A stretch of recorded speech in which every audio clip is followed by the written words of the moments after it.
Patawid ng kalsada ang motorsiklong yan sa Kalasyaw, Pangasinan nang masalpok ng kotse. Nagtamo ng matinding tama sa ulo at iba't ibang bahagi ng katawan ang rider. Kritikal ang rider sa ospital. Maharap sa kaukulang kaso ang driver ng kotse na walang pahayag. Matunog na maglalaban sa mayoral race sa Maynila ang dating magkakampi sa politika na sina Mayor Hani Lacuna at dating Mayor Isko Moreno. Sa pagkaalkalde naman ng Makati, makakaharap ni Senador Nancy ang kanyang bayaw na si Congressman Luis Campos. Ang iba pang inaabangang tunggalian sa local politics sa election 2025 sa report ni Mark Salazar.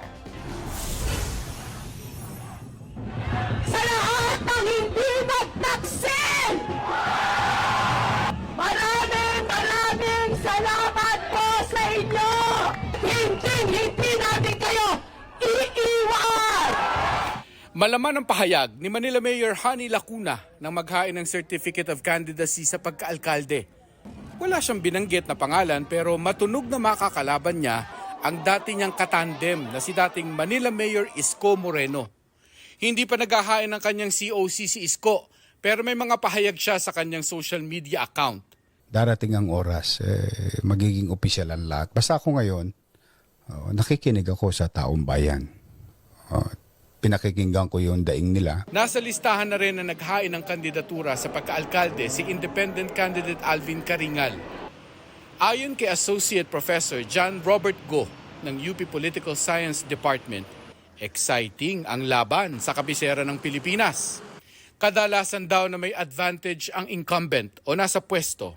Pero makikita natin sa eleksyon kung gagana ba yung makinarya, yung puhunan na inilatag niya habang mayor siya sa nakaraang 3 taon. O na-maintain ni Isko yung kanyang makinarya at dahil nga babalik siya, magsishift ngayon yung allegiance ng mga tao from Hani, babalik kay Isko Moreno.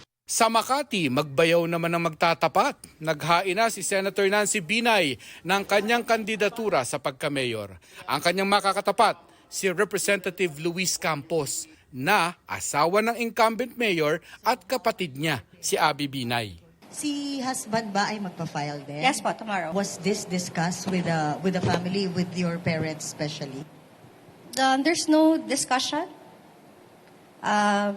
So we will let the people decide. Tatakbo naman sa pagka-mayor ng Caloocan si dating Senador Antonio Trillanes. Coming months will be very intense as we try to dismantle a corrupt political dynasty. Makakaharap niya si incumbent mayor Along Malapitan. Bakit nyo pa gugustuhin ang bago at tayo? Kung subok na ang batang angkalu na nasa harap ninyo. Makulay at exciting man ang labanan sa lokal na politika. Paalala ni Go, mahalagang bantayan kung paano ginagawa ang kampanya. Ang mas concern ko bilang mamamayan ay kung ganitong kalaking halaga ang ilalabas ng isang politiko para manalo bilang mayor sa Metro Manila, saan niya ito kukunin? At kapag nanalo siya, babawiin niya ba yun? Mark Salazar, nagbabalita para sa GMA Integrated News. Tuluyan nang kinansela ang Philippine passport ni Alice Go. Sa kabila naman ng alegasyong hindi siya Pilipino, tatakbo raw muli si Go bilang mayor ng Bamban, Tarlac. Pinag-aaralan niyang harangin ng Justice Department. May report si Darlene Kai. Well, definitely she will be running for mayor. Tatakbo raw muli bilang Bamban, Tarlac Mayor si Alice Guo.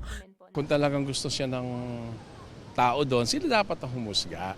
Kahit pinapadisqualify dahil sa mga teknikalidad, sabi ni Attorney David, hindi pa ito pinal at marami pang prosesong pagdaraanan. Wala namang decisions ng courts as of now na hindi siya Pilipino. COMELEC ang magde-decide niya kung qualified ba siya o hindi. Kasi yung ombudsman ruling, hindi pa ng final yon. In fact, may pending pa kaming reconsideration doon. And meron pa naman Court of Appeals, meron pa naman Supreme Court. Ang COMELEC tatanggapin pa rin daw ang ihahaing Certificate of Candidacy ni Guo. Hanggat hindi convicted yung isang tao, pwede siyang tumakbo kahit anong posisyon. sapagkat yan po ay ministerial duty ng COMELEC dahil wala nga po kaming discretion. Kung sakali, posibleng makaharap ni Guo sina incumbent councilor at itinalagang acting mayor Eranio Timbang, si Tarlac ex-officio board member at Barangay Ano po Chairman Jose Joey Salting Jr. na naging mahigpit na kalaban ni Guo noong 2022 elections. Dating Bamban Mayor Jose Antonio Feliciano na sinundan ni Guo sa pwesto. Katandem ni Feliciano si suspended Bamban Vice Mayor Leonardo Ding Anunciacion na tatakbo para sa kanyang re-election at ang dating councilor na si Rodolfo Rudy Escoto. Ngayong araw, tuluyan ng kinansela ang Philippine passport ni Guo. Paliwanag ng Department of Foreign Affairs, fraudulently acquired o nakuha sa maling paraan ang pasaporte. Lalo't sabi ng DOJ at NBI, tugma ang biometrics ni Guo sa passport database at biometrics sa NBI files ni Go Waping. Kaya si Justice Secretary Jesus Crispin Remulla pinag-aaralan ang pagharang sa kandidatura ni Guo. She can try, but I wouldn't say it's her right because she's not Filipino and she bears falsified documents. Kasi yung having a falsified birth certificate is already very telling on her character and on what she's all about. If you try to present yourself as a Filipino, you better be a real Filipino. Tinawag namang ridiculous ni Senator Joel Villanueva kung papayagan pa rin tumakbo si Guo na hindi raw maitatangging isang pekeng Pilipino. Wala pang tugon ang kampo ni Guo tungkol dito. Darlene Kai, nagbabalita para sa GMA Integrated News. Nasawi ang 4 na lalaking na-suffocate umano sa paggawa ng pati sa Ubando, Bulacan. Inutusan daw ang isa sa kanila na linisin ang fermentation pool pero nawalan siya ng malay. Pawang mga tutulong sana ang 3 iba pang nasawi. Maaring nakalanghap daw sila ng kemikal. Kabilang sa inaalam ng pulisya ang posibleng pananagutan ng may-ari ng patisan, lalo't wala raw safety gears ang mga biktima. Sinusubukan pa naming makuha ang panig nila. Ayon sa pulis, nangako na itong sasagutin ang gastos sa pagpapalibing. Kabilang sa mga nag-file ng COC ngayong day 4 ng filing, ang ilang baguhan sa senatorial race pero may kaanak sa Senado. Narito ang aking report. Naghain ng Certificate of Candidacy sa pagkasenador si Representative Camille Villar na sinamahan ng kanyang amang si dating Senate President Manny Villar at kapatid na si Senador Mark Villar. Patapos na ang termino ng kanyang inang si Senadora Cynthia Villar. Nag-file din ng COC sa pagkasenador ang kasama niya sa administration slate na si Makati Mayor Abby Binay. Kasama rin nila sa slate si Senadora Pia Cayetano, kapatid ni Senador Alan Peter Cayetano na nakabangayan ni Binay tungkol sa ilang dating barangay ng Makati City na napunta sa baluarte ng mga Cayetano sa Taguig City. I have no issue working with Senator Pia Cayetano. Sabay-sabay na nag-file ng kanilang Certificate of Candidacy ang mga isasabak ng Makabayan Coalition sa pagkasenador. Sina Representative Franz Castro at Arlene Brosas, dating kongresistang sina Teddy Casino at Liza Masa, Piston National President Modi Floranda, Sandugo Co-Chairperson Amira Lidasan, Kinusang Mayo 1 Secretary General Jerome Adonis, Kadamay Secretary General Mimi Doringo, Kinusang Magbubukid ng Pilipinas Chairman Danilo Ramos, Nurse na si Jocelyn Andamo, at Fisherfolk na si Ronel Arambulo. Nag-file din ng COC si Froilan Serafico, dating union leader. Si One Rider Party List Representative Danilo Bosita naghain ng COC sa pagkasenador bilang independent. Independent senatorial aspirant din si Ernesto Malite na nagpakilalang dating guro. Naghain din ng COC ang abogado at labor organizer na si Luke Espiritu at labor leader na si Calio de Guzman. Naghain din ng COC ang independent na si Elvis Beniga pero hindi na ito humarap sa media. Nadagdagan pa ang mga party list na naghain ng kandidatura para sa eleksyon 2025. 14 na party list nominees ang nagsumite ng Certificate of Nomination at Certificate of Acceptance of Nomination. Sa pagtatala ng COMELEC ngayong hapon, meron ng 49 na party list na naghain ng kandidatura. Sa sa CCTV ang salpukan ng 2 motorsiklo sa Poso Rubio, Pangasinan. May report si John Consulta. Paglipat ng lane ng motorsiklo, sumulpok ito sa kasalubong ng motorsiklo sa Posurubio, Pangasinan. Sumemplang ang dalawang sasakyan, galos ang tinamo ng mga sangkot. Sa Mangaldan, Pangasinan, makakatawid na sana ang babaeng senior citizen pero nasalpok siya ng motorsiklo. Tumilapon ang biktima na pauwi na sana galing tindahan. Nasawi siya sa ospital matapos magtamo ng head injury at bali sa buto. Nakipag-ayos na sa pamilya ng biktima ang 18 anyos na rider na walang lisensya.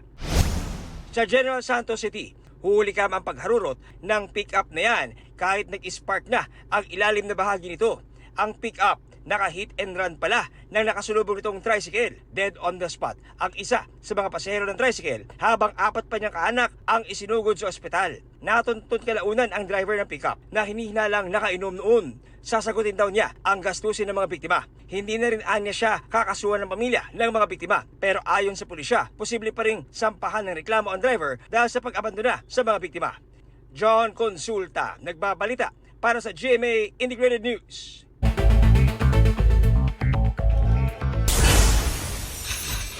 Presidential Legal Counsel Juan Ponce Enrile, dati ng Chief of Staff Gigi Reyes at Janet Lim Napoles, absuelto sa 172 million pesos plunder case kaugnay sa pork barrel scam. Ayon sa Sandigan Bayan, hindi napatunayan beyond reasonable doubt na tumanggap ng kickback at komisyon sa scam sina Enrile at Reyes. Hindi rin daw sapat ang ebidensya ng prosekusyon na nagbigay nga nito si Napoles sa dalawa. Bagamat lusot na sa plunder, may kinakaharap pang hiwalay na 15 counts ng graft ang tatlo, bukod pa sa ibang kaso laban kay Napoles na nahatulan ng guilty sa iba pang kaso.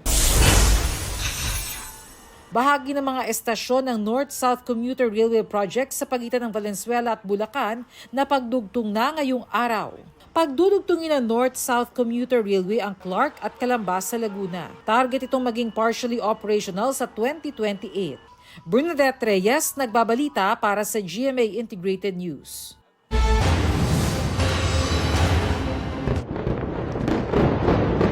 Sunod-sunod na pagsabog ay yumanig malapit sa main airport ng Beirut sa Lebanon. Ilang minuto lang yan matapos lumapag ang isang flight mula Dubai. Ayon sa Lebanese Security Force, 3 Hezbollah-linked rescue workers sa Beirut ang tinamaan sa mga bagong airstrikes ng Israel. Halos 2,000 na ang nasawi sa Lebanon dahil sa hidwaan ng Israel at grupong Hezbollah sa nakalipas na 2 linggo.